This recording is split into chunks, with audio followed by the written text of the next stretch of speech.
जय श्री राम मित्रों, आप सब कैसे हैं? मुझे आशा नहीं पूर्ण विश्वास है कि आप सब स्वस्थ और सुखद होंगे। मित्रों, मैं आज आप सबको जो बताने जा रहा हूँ वह भगवान शिव का कथा है। मित्रों, हमारे वेद शास्त्रों में कथा का बड़ा ही महत्व दिया गया है।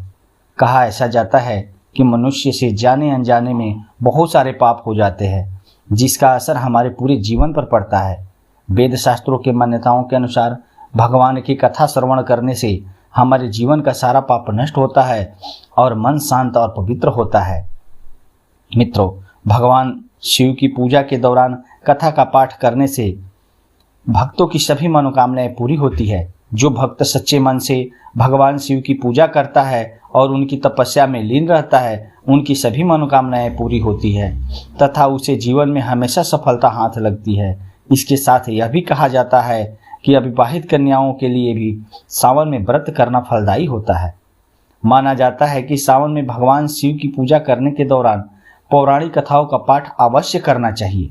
जो भक्त भगवान शिव की पौराणिक कथा का पाठ करता है उसे व्रत का पूरा फल मिलता है। आइए हम कथा शुरू करते हैं। एक साहूकार की कथा है जिनको संतान प्राप्ति नहीं हो रही थी। एक बार किसी एक नगर में एक साहूकार था।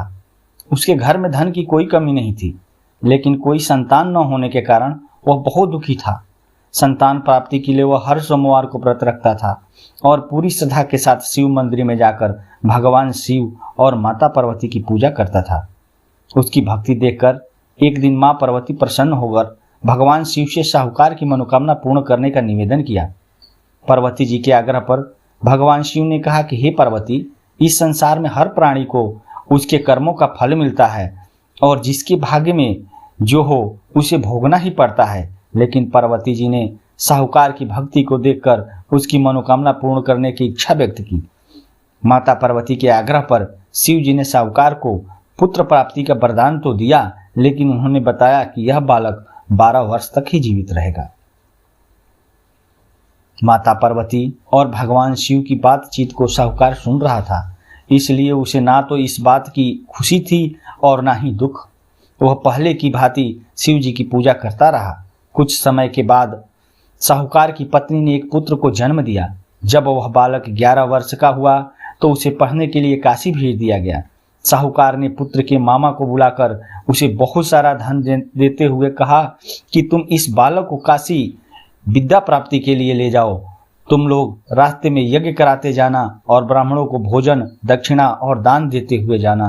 दोनों मामा भांजे इसी तरह यज्ञ कराते और ब्राह्मणों को दान दक्षिणा देते हुए काशी नगरी निकल पड़े। इस दौरान रात में एक नगर पड़ा जहां नगर के राजा की कन्या का विवाह था, लेकिन जिस राजकुमार से उसका विवाह होना था वह एक आंख से काना था।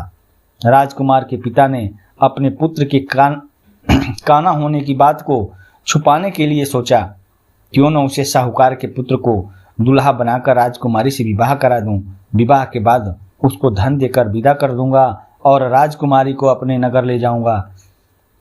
लड़के को दूल्हे के वस्त्र पहनाकर राजकुमारी से विवाह करा दिया गया। साहूकार का पुत्र ईमानदार था, उसे यह बात सही नहीं लगी, इसलिए उसने अवसर पाकर राजकुमारी के दुपट्टे पर लिखा कि तुम्हारा विवाह तो मेरे साथ हुआ है, लेकिन जिस राजकुमार के संग तुम्हें भेजा जाएगा वह एक आंख से काना है।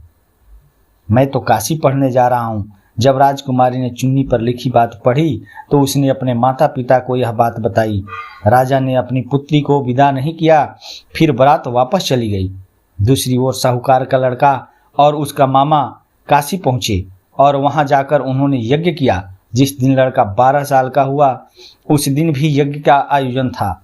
लड़के ने अपने मामा से कहा कि मेरी तबीयत कुछ ठीक नहीं है।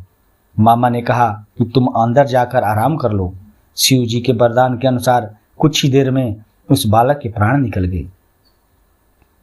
मृत भांजे को देखकर उसके मामा ने विलाप करना शुरू किया। संयोग वश उसी समय शिव जी और माता पार्वती उधर से जा रहे थे। पार्वती माता ने भोलेनाथ से कहा, स्वामी, मुझे इसके रोने के स्वर सहन नहीं हो रहा है। आप इस व्यक्ति के कष्ट को अवश्य दूर करें।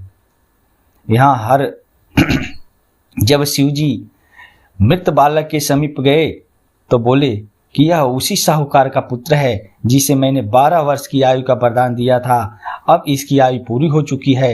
लेकिन मातृभाव से विभोर माता पार्वती ने कहा कि हे महादेव, आप इस बालक को और आयु देने की कृपा करें, अन्यथा इसके वियोग में इसके माता पिता भी तड़प तड़प कर मर जाएंगे। माता पार्वती के पुनः आग्रह पर भगवान शिव ने उस लड़के को जीवित होने का वरदान दिया। शिव जी की कृपा से वह लड़का जीवित हो गया। शिक्षा पूरी करके लड़का मामा के साथ अपने नगर की ओर वापस चल दिया। दोनों चलते हुए उसी नगर में पहुंचे जहां उसका विवाह हुआ था। उस नगर में भी उन्होंने यज्ञ का आयोजन किया। उस लड़के के ससुर ने उसे पहचान लिया और महल में ले जाकर उसकी खातिरदारी की और अपनी पुत्री को विदा किया। मित्रों, इधर साहूकार और उसकी पत्नी भूखे प्यासे रहकर बेटे की प्रतीक्षा कर रहे थे। उन्होंने प्रण कर रखा था कि यदि उन्होंने अपने बेटे की मृत्यु का समाचार मिला तो वह भी प्राण त्याग देंगे, परंतु अपने बेटे को जीवित होने का समाचार पाकर वह बहुत प्रसन्न हुए। उसी रात भगवान शिव ने साहूकार के स्वप्न में आकर कहा, हे श्रेष्ठी, मैंने तेरे सोमवार के व्रत करने और व्रत कथा सुनने से प्रसन्न होकर तेरे पुत्र को लंबी आयु प्रदान की है। इसी प्रकार जो कोई भी सोमवार का व्रत कथा सुनता है और पढ़ता है, उसके सभी दुख दूर हो जाते हैं और सभी मनोकामनाएं पूर्ण होती है। मित्रों, यह कथा भगवान शिव का है। श्रद्धा और विश्वास के साथ अगर इस कथा का श्रवण किया जाए, कथा का पाठ किया जाए, तो निश्चय ही उसकी सारी मनोकामनाएं पूर्ण होगी और उसका व्रत सफल होगा। मित्रों, भगवान भोलेनाथ तो ऐसे देव है जो भक्तों की थोड़ी सी श्रद्धा और भक्ति से ही प्रसन्न होकर उसकी मनोवांछित फल प्रदान कर देते हैं। मित्रों, यह जानकारी, यह कथा आपको कैसी लगी? अगर आपको अच्छी लगी हो कथा तो प्लीज़ चैनल को सब्सक्राइब कर देना और एक लाइक ज़रूर कर देना। सब्सक्राइब करने के लिए इसलिए कर रहा हूँ क्योंकि अच्छे चैनलों के लिए सब्सक्राइबर कम मिलते हैं। प्लीज़ हम अपने वेद शास्त्रों की कथाओं, पौराणिक कथाओं को आगे बढ़ाते रहें, इसलिए प्लीज़ एक सब्सक्राइब कर देना। इससे हमें मोटिवेशन मिलेगी और एक लाइक ज़रूर कर देना अगर अच्छी लगी हो तो। धन्यवाद।